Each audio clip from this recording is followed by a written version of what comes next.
दोस्तों नमस्कार, मेरा नाम प्रशांत है और आप मेरे डिजिटल मंच खुद रंग पर हैं। मोदी वर्सेस ऑल वाला नैरेटिव कम से कम 2024 में खत्म हो जाएगा, क्योंकि बीजेपी अध्यक्ष जेपी नड्डा ने खुद दिल्ली में प्रेस कॉन्फ्रेंस करके यह बता दिया कि बीजेपी के साथ 38 दल हैं। यानी दिल्ली में जो एनडीए की बैठक हुई उसमें 38 दल शामिल हुए। दूसरी तरफ बेंगलुरु में विपक्ष एकजुट है, मोदी को सत्ता से उखाड़ फेंकने का प्लान बना रहा है। विपक्षी बैठक में 26 से ज्यादा दल शामिल हुए। यानी यह तो साफ हो गया कि इस बार ना तो प्रधानमंत्री नरेंद्र मोदी अकेले हैं और ना ही विपक्ष।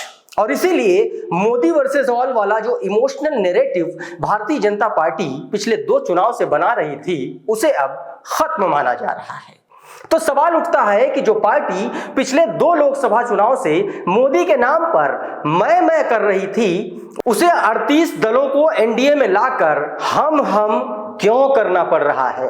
क्योंकि सियासी गलियों में चर्चा है कि इस बार बीजेपी की हालत कई राज्यों में खस्ता है। लेकिन अगर पिछले 2 लोकसभा चुनाव का डेटा देखें तो लगता यही है कि बीजेपी अभी भी अपर एज में है और विपक्ष को उसे टक्कर देने के लिए 1:1 वाला फॉर्मूला अपनाना ही पड़ेगा। क्योंकि अगर ऐसा नहीं हुआ तो बीजेपी का पिछले लोकसभा चुनाव का इतिहास बताता है कि उसके उम्मीदवारों से विपक्ष के उम्मीदवार काफी पीछे रहे हैं। चलिए आपको तथ्यों के आधार पर पूरा विश्लेषण बताते हैं। दोस्तों, विपक्ष का गणित है कि 2019 में बीजेपी प्लस यानी कि जो एनडीए है उसको 45% वोट मिले थे। मतलब कि बचा 55% वोट विपक्ष का था और इसीलिए विपक्ष को यह लगता है कि पूरा का पूरा 55% वोट वो अपने पाले में कर लेगा और सरकार बना लेगा 2024 में। लेकिन दोस्तों, ये इतना आसान गणित है नहीं, क्योंकि विपक्ष को अपना गणित लगाने से पहले जो अपोजिशन की पार्टियां हैं उनकी केमिस्ट्री सुधारनी पड़ेगी। चलिए समझते हैं कि कैसे ये होगा। 2014 के चुनाव में बीजेपी और उसके सहयोगी दलों को 38.5% वोट मिले थे। इसके बाद 2019 आया। 2019 में एनडीए ने पहले से अच्छा प्रदर्शन किया और 2014 के मुकाबले 2019 में 6.5% वोटों की बढ़त के साथ एनडीए को 45% वोट हासिल हुए। अब विपक्ष का प्लान यह है कि 45% के बाद जो 55% वोट एनडीए को नहीं मिला उसे एक साथ मिलकर इकट्ठा कर लिया जाए। और इसी के लिए विपक्ष की रणनीति है कि एनडीए के हर उम्मीदवार के सामने विपक्ष का हर सीट पर एक कॉमन कैंडिडेट उतारा जाए, यानी लड़ाई बीजेपी वर्सेस विपक्ष की हो। अब आप कहेंगे कि फॉर्मूला तो एकदम सटीक है, ठीक है, अच्छा है, इसमें क्या दिक्कत है, हो जाए। तो दोस्तों, इसमें दिक्कत है और दिक्कत तब दिखेगी जब हम और आप बीजेपी के वोट शेयर को छोड़ करके उसकी सीटों की स्थिति को समझेंगे। दोस्तों, 2014 में जब मोदी के नेतृत्व में भारतीय जनता पार्टी चुनाव लड़ी थी तब 131 ऐसे कैंडिडेट चुनाव जीतकर लोकसभा पहुंचे थे जिन्हें अपनी अपनी सीटों पर 50% से ज्यादा वोट हासिल हुए। इसका मतलब यह हुआ कि अगर 2014 में विपक्ष एकजुट हो भी जाता तो भी बीजेपी के 131 ऐसे कैंडिडेट थे जिनको कोई नहीं हरा पाता। अब आइए 2019 में। दोस्तों, 2019 के लोकसभा चुनाव में बीजेपी और मजबूत हो गई। 2014 के मुकाबले 2019 में बीजेपी के 224 ऐसे उम्मीदवार थे जिन्हें अपनी अपनी सीटों पर 50% से ज्यादा वोट हासिल हुए। यानी अगर 2019 में भी विपक्ष एकजुट हो जाता तो भी बीजेपी के 224 उम्मीदवार ऐसे थे जिन्हें कोई भी जीतने से रोक पाता नहीं।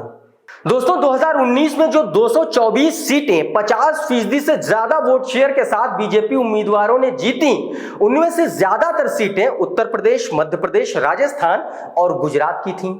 हालांकि यह भी एक सच है कि चुनाव में माहौल हर वक्त बदलता रहता है और यह भी सच है कि पहले जैसा माहौल ना तो देश के भीतर है बीजेपी को लेकर और ना ही राज्यों की विधानसभाओं में।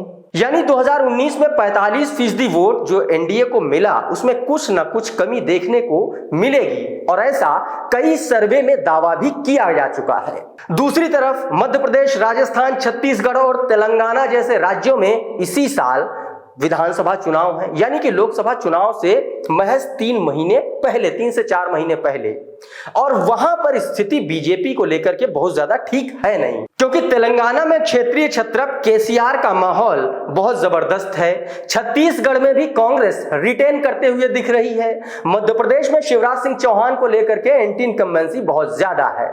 दूसरी तरफ स्पेस थोड़ा बहुत भारतीय जनता पार्टी को राजस्थान में दिख रहा था, लेकिन जब से सचिन पायलट और गहलोत में सुलह हुई है तब से वो स्कोप भी कहीं ना कहीं डगमग होता दिख रहा है भारतीय जनता पार्टी के लिए। वहीं पिछले चुनाव की अपेक्षा इस बार, जो पिछली बार एनडीए गठबंधन का हिस्सा थे नीतीश कुमार, शरद पवार, उद्धव ठाकरे जैसे लोग, वो इस बार विपक्ष के महागठबंधन का हिस्सा है।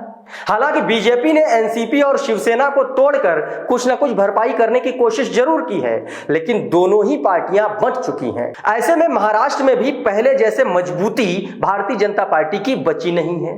अब अगर यूपी की बात करें तो यूपी में भी पहले जैसा माहौल नहीं है। यहां भी राजभर को लाकर बीजेपी पूर्वांचल साधने की कोशिश कर तो रही है, लेकिन पश्चिम में जाट नाराज है।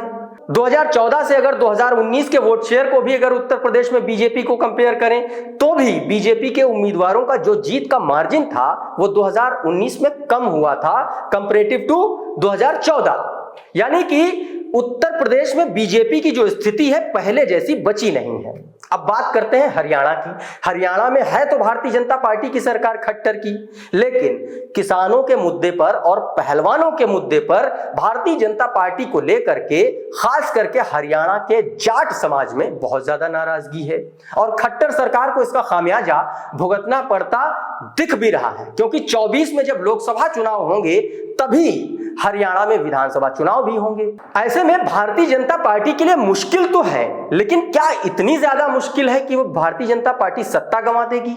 ये कहना बड़ा मुश्किल है दोस्तों। और दूसरी तरफ विपक्ष में भी कई ऐसी पार्टियां हैं, उनके तमाम ऐसे मुद्दे हैं जिन्हें एक मंच पर लाकर उन्हें खत्म करना जरूरी है, क्योंकि बहुत सारे विरोधाभास हैं अलग अलग पार्टियों में, राज्यों में। जैसे बंगाल में कांग्रेस और ममता बनर्जी आपस में लड़ रहे हैं, दिल्ली और पंजाब में कांग्रेस और आम आदमी पार्टी आपस में लड़ रही है, यूपी में कांग्रेस और समाजवादी पार्टी आपस में लड़ रही है। ऐसे में सवाल है कि राष्ट्रीय स्तर पर सामंजस्य कैसे बनेगा, और इसकी काट विपक्ष को पहले से ढूंढनी पड़ेगी अगर मोदी को सत्ता से उखाड़ फेंकने की कोशिश भी विपक्ष को करनी है तो।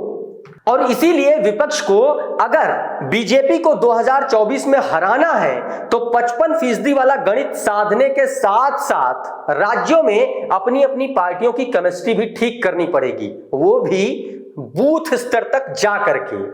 और वैसे भी दिल्ली की गद्दी के लिए गठबंधन का इतिहास दोस्तों बहुत अच्छा रहा नहीं है। 1977 में इमरजेंसी के बाद इंदिरा गांधी के खिलाफ विपक्ष जीत तो गया था, लेकिन सरकार 3 साल में ही गिर गई। इसके बाद राजीव गांधी के खिलाफ 1989 में विपक्ष एकजुट हुआ, वीपी सिंह प्रधानमंत्री बने तो, लेकिन दर्जनों दलों के आपसी टकराव की वजह से सरकार मात्र 1 साल चल पाई। दोस्तों अभी बेंगलुरु में विपक्ष की बैठक और दिल्ली में एनडीए की बैठक, आपको क्या लगता है कि 2024 में क्या होगा? क्या विपक्ष मोदी को सत्ता से किनारे कर देगा?